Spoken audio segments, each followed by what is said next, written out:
Hi everyone, welcome to Bipolar Talks, the space where we dive into mental health topics honestly, mindfully, and with heart. I'm your name, and today's episode asks a powerful question. What is bipolar disorder really? Before we dive in, do me a quick favor. Hit that like button, subscribe to the channel if you haven't yet, drop a comment, and share this episode with someone who might need to hear it. Your support helps us keep these important conversations going. Alright, let's take a breath together. Inhale. Exhale. Let's begin. So many of us hear the word bipolar and immediately picture someone who's just moody. Maybe they're happy one moment, then upset the next. It's become a casual word, tossed around in conversations like, "Ugh, I'm so bipolar today," just because someone changed their mind about dinner. But here's the truth. Bipolar disorder is not a personality quirk. It's not about being indecisive. It's not about reacting emotionally to life's ups and downs. It is a real, diagnosable mood disorder that affects the way the brain regulates energy, emotion, and function. In fact, the misuse of the term can be deeply harmful. It minimizes the struggle of people who live with the actual condition. It fuels stigma. And most importantly, it can prevent people from seeking help because they fear being labeled or misunderstood. Let's slow down and reframe.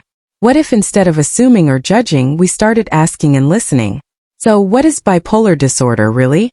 Clinically, bipolar disorder is defined as a mood disorder characterized by episodes of mania, or hypomania, and depression. It involves more than just feeling happy or sad. It's about significant shifts in mood, energy levels, activity, concentration, and ability to function. Let's break that down. Mania is not just feeling great or having energy. Can include inflated self-esteem or grandiosity, decreased need for sleep, feeling fine on 2 hours of sleep for days, racing thoughts, talking faster or more than usual, easily distracted, engaging in risky behavior, spending sprees, reckless driving, substance use, hypersexuality. In some cases, delusions or hallucinations. These manic episodes can last a week or more, and often require hospitalization because of the potential for harm.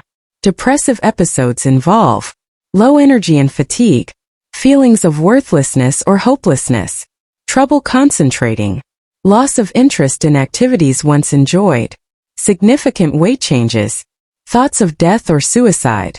These are not occasional bad days. These are profound and sustained disruptions in mood and functioning that can make everyday life feel impossible. It's estimated that bipolar disorder affects around 2.8% of adults in the U.S. each year, and about 4.4% of adults will experience it in their lifetime. When was the last time you checked in with someone close to you, really checked in? One of the most misunderstood aspects of bipolar disorder is that it's not one size fits all. There are different types, and understanding the distinctions is key to better awareness. Bipolar I disorder. This type involves at least one full manic episode, which may or may not be followed by a depressive episode. These manic episodes are intense and can severely impair social, occupational, or daily functioning. Bipolar II disorder.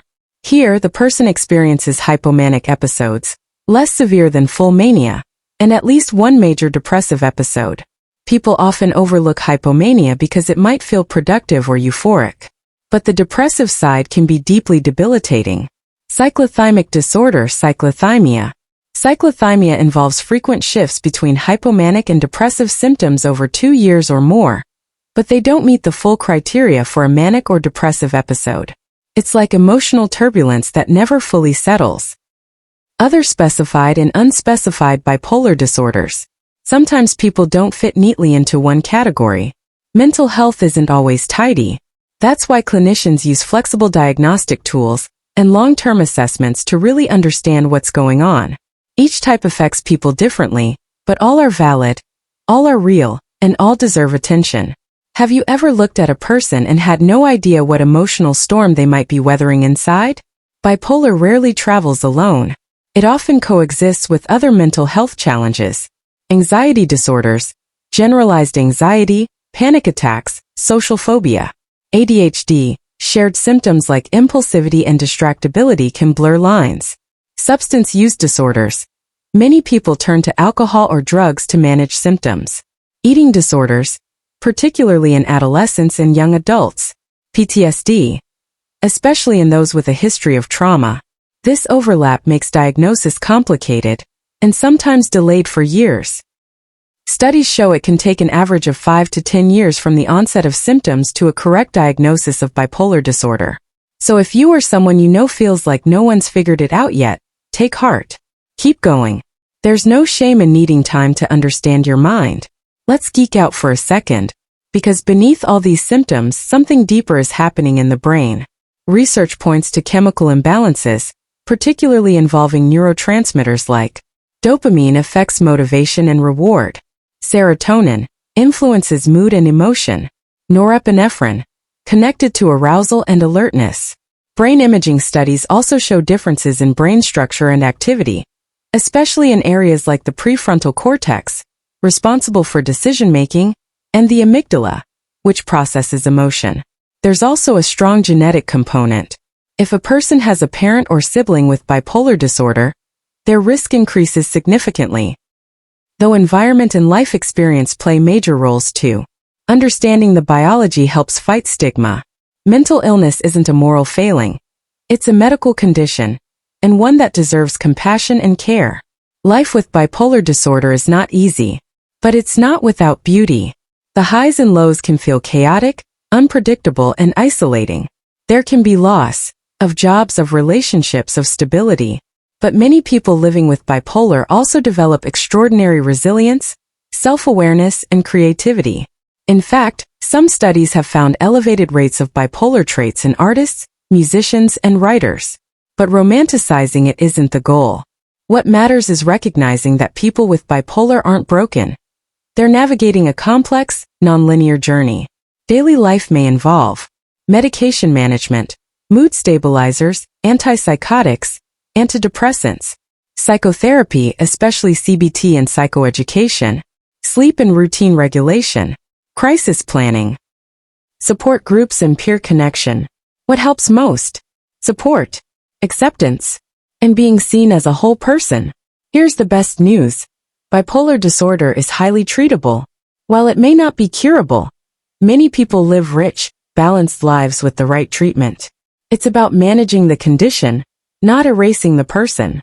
Treatment often includes medication, mood stabilizers like lithium, anticonvulsants, or atypical antipsychotics. Therapy, especially cognitive behavioral therapy, CBT, and interpersonal therapy. Psychoeducation, learning about the condition to build tools for self-management. Routine, regular sleep, diet, and exercise play massive roles in stability. Community, whether through friends, family, or support groups. And if you're in crisis, you are never alone. Call a helpline. Reach out to a professional. Say something to someone. Help is closer than you think. If you love someone with bipolar disorder, your support can be life-changing. Here's what helps. Listen without judgment. Educate yourself, don't assume, ask. Set boundaries with love. Check in during the calm times, not just the crises. Encourage treatment gently. Celebrate small wins. The goal isn't to fix or control. It's to walk alongside with empathy and consistency. If this episode helped you understand bipolar disorder just a little more mindfully and honestly, I'd love it if you'd show some love. Like this video, subscribe to Bipolar Talks, leave a comment, and most importantly, share this episode with someone who might need it. Remember, behind every diagnosis is a person, a whole person. And the more we talk, the more we heal together. Disclaimer. This video is for educational and informational purposes only. It is not a substitute for professional medical advice, diagnosis, or treatment. Always consult with a licensed mental health professional for personal guidance and support. Thank you so much for tuning in. Stay safe, stay kind, and stay mindful. Until next time.